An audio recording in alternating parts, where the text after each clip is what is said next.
go. Now you can see my face. So, end of the night. If you haven't subscribed to this thing, if you haven't subscribed, go ahead and subscribe down below if you happen upon this video. Sorry it's so shaky, but it's just the mount that I have for this. I use my phone for all these videos so I can upload them immediately. Anyway, so today was an okay day. It's a Sunday. Things tend to be either really good or really bad. Today was kind of in the middle when it comes to the Sunday.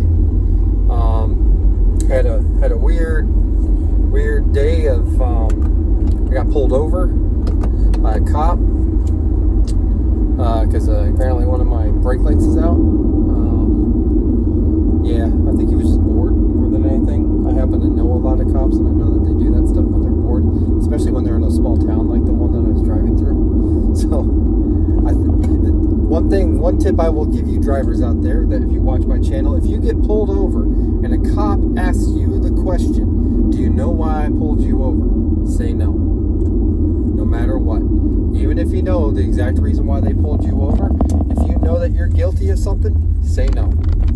Because what happens is they are trying to trap you. So here's what happened too, is that I saw him off to my side. He turned, but then he claimed my brake light was out. There's no way he would have known unless he had a reason to turn around and follow me, and then follow me when I tap my brake. So I'm not sure exactly what happened there. But I saw his lights, and I made the decision, because I was in the middle lane, to turn off into a side road. He turned on his sirens and all sorts of stuff while his lights were flashing. And it's a pet peeve of mine, because I was turning so that we could get out of traffic, because we were on the main highway that goes between the two towns that I was going between. So I pulled off, got him over to where he could be safe, and then he did this weird maneuver around me. I'm not sure, whatever. He had plenty of space, but whatever. We'll say I was very respectful in the interaction, because he pulled the "do you know why I pulled you over" thing to me, and I said no, I have no clue, and I had no clue, and here it was for a brake light. And trying to get an insurance card to pull up was a hassle and a half. But anyway, so tip for you drivers out there: if you get pulled over, cop asks you, "Do you know why I pulled you over?" Say no, you do not. Because what they're trying to do is they're trying to get you to admit to something that they just maybe have probable cause for. Anyway, so tonight was a weird night. I had to unassign 5 different orders. 2 of them were stacked orders. And I unassigned the stacked orders because of the fact that I had to unassign one of the orders.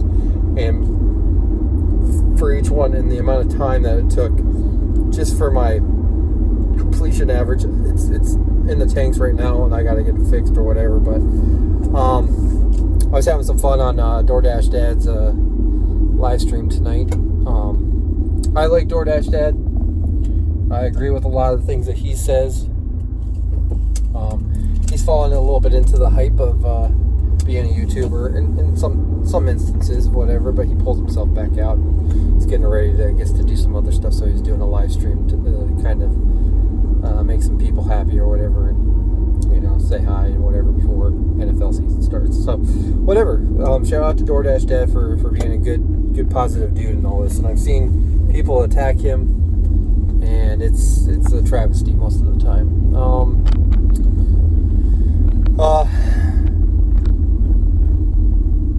Now, that being said, he is one of the things that kind of set me into a dark spiral with DoorDash for a while, just because it was him on top of some of the people that he's friends with and all that, and it got to be a little bit too much. So anyway, so tonight, unassigning orders, okay, it really sucks when you have to do it, because you want to make sure that you're taking orders that you know are going to be good for you.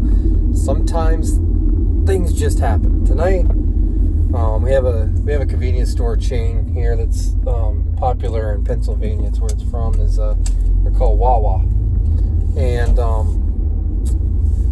this one in particular, I had an order there earlier. It was one of the first ones I took during the evening shift, and I had to unassign it because there was no movement on it at all. They had one girl working, and she wasn't going to get it done, so I unassigned it. Well, I went back in little later when they gave me a stacked order with an Arby's order, and I had contemplated which one I was going to do first.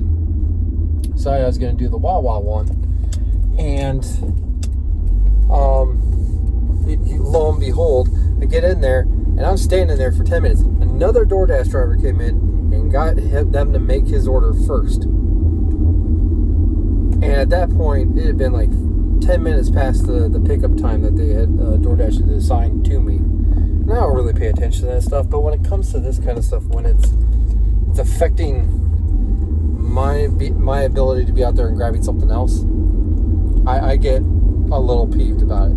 So I went up and the guy's like, "Oh, are you here for something?" And I said, "Yeah, I was. I'm about to unassign, and this is the second time I've had to do this at your store today." And of course, he doesn't care. I've been seeing a lot of that lately. I was actually at Taco Bell with my wife. We were getting food after I'd gotten back from Ohio and had the craziest flight ever. But we were getting it, and there was a guy in front of us that was getting a DoorDash order, and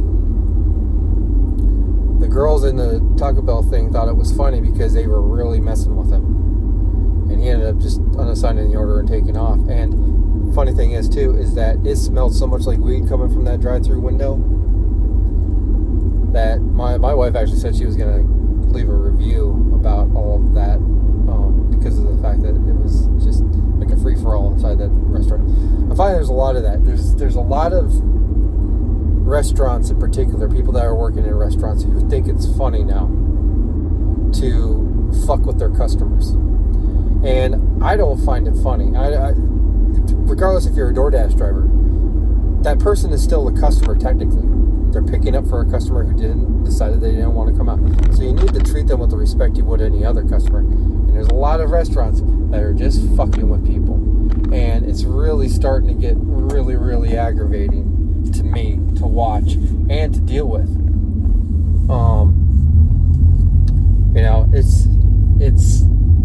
It's kind of sickening because we're all supposed to be, happy and all that. And now we've got these spikes in cases and stuff. And I live in a state that's not going to shut down. So I don't have that fear going into it. It'd be great because it would mean that I'd probably actually end up making more money than I could ever possibly want to doing this job. But the logistics of it is that this country's not going to shut down. People are just going to die. And that's just the way it's going to be. I'm vaccinated, so, and that's what it is. It's mostly unvaccinated people getting affected by this. And that is what it is. I have to worry about my son, my youngest, because he's not old enough to get the vaccine, which that kind of scares me sometimes, but whatever, we got to pick and choose our battles. He's still wearing a mask. We make sure that he still wears a mask when we're out in public, because of that fact that he isn't vaccinated. So hopefully that will help him in the long run. But here's the thing, that these restaurants are starting now to pull shit because they've gotten arrogant about the way that they can treat just basic human people. They've seen what they can do to push people and see how far people are willing to wait and to go and to bend over in order to be able to get whatever it is that they want from these restaurants. So there's a lot of talk about DoorDash screwing people over, but I think we need to start also looking into what the restaurants are doing, because it's the big chains in particular, Taco Bell, McDonald's, things like that, that are taking advantage of customers because of the fact that they have a built-in thing where they don't care if they lose business or not. And I really hate the fact that Wawa's that way too, apparently, now. But, the other ones that I had to unassign tonight was a KFC order, and the other one was a thing that we have here called Jeremiah's Italian Ice and stuff. So I just felt like the amount of time that I wasted, they can just remake the order and whatever. Someone else can deal with it. So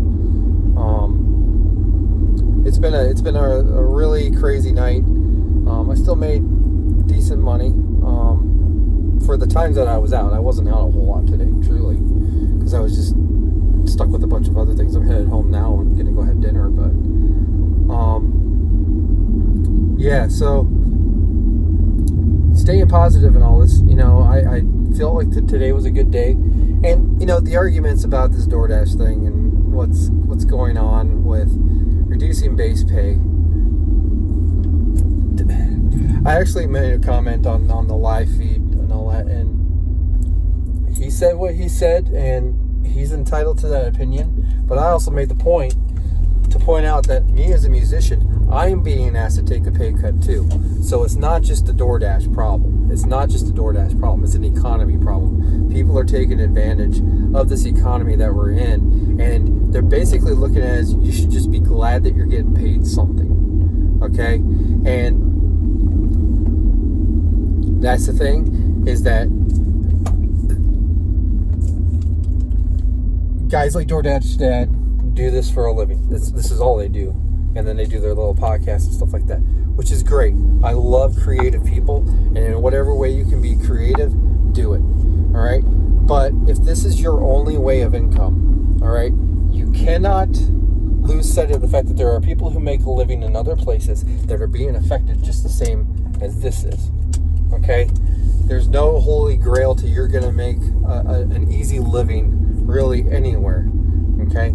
Being a musician and being told I have to take a pay cut because people don't want to pay for entertainment, which during the pandemic, all I heard, during lockdowns and all I heard is how much people missed live shows, missed being able to go and see things. But then when it comes to actually supporting the artists and stuff that had to deal with not working for the past year, oh, well, it shouldn't be about the money. No, it's not about the money, but you know what? In order for me to be able to continue to do this, I've got to make money in order to pay my rent. Right? So, for the DoorDash people that are having a problem with this reduced by 50 cents, try taking a pay cut of $1,000 every week you go out. Try taking a pay cut like that and see how you feel. Okay? And it's just something I need to point out, because that's, once again, the reason why I have a problem with calling it the gig economy is this is not the gig economy. Gig economy is a thing where you are hired for a specific thing for a specific amount of money. You're not making an hourly or per whatever delivery. I don't know what else to explain it, but per item payment. You're getting paid to go arrive somewhere and to do something, whether it be paint or whatever, or play music. And you make that set amount, and that is what you count on. Now we're having to reduce that, and we're also having to fulfill contracts from the previous year, in which we're not really actually making money unless we get another gig in the meantime to cover the cost of getting to where we need to go. All right, so it's a lot of this stuff is coming from a very easy place. All right, I see it differently because I'm still stuck in a really rough place, because I'm having to fulfill contracts to help out the rest of I have 5 other guys in which I need to, or 4 other guys in which I need to be held accountable for to help out so that we can make any kind of money that we can make. Right? And also, merch sales have dropped because we can't afford to get the merch because we're having to take care of the cost that we've incurred for the past year. And also, the cost of getting merch has tripled. So, to me, yes, DoorDash is pulling this stuff where they're reducing base pay. Okay? But the thing I'm really getting irritated with is the people that have experience and know what they're doing don't ever have to deal with the fact that base pay has been reduced in the way that, they're making 50 cents less an order. To make it sound like you're losing out on every single freaking order and everything that you ever had is ridiculous at this point. So, that's it for tonight. I'm going to go home. I'm going to have some of our homemade ramen. I'm going to have a good night. And I will probably be out tomorrow. And we'll see how good we do tomorrow. Hopefully it's a day like today. I'm going to be out for probably a little bit more than I was today. Because, don't have as many family obligations. And, I need to make money to pay rent because I'm late on rent this month. Until my wife gets back to her new job, which starts in a couple weeks.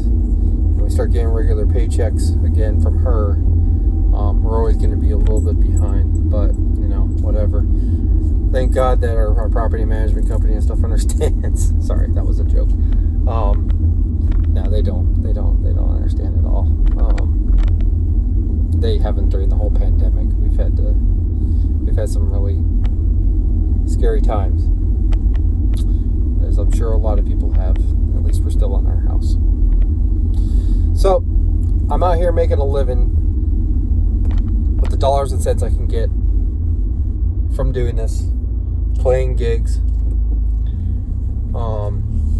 like actually being in a gig economy, which I am a paid professional to do. Yeah, that's all I can say. Give a shout out to DoorDash Dad. I do like the dude. He's a very nice dude. Don't know if we'd ever hang, but I like seeing what he says. Some of the other knuckleheads around there I'm not too keen on. But anyway, see you guys later.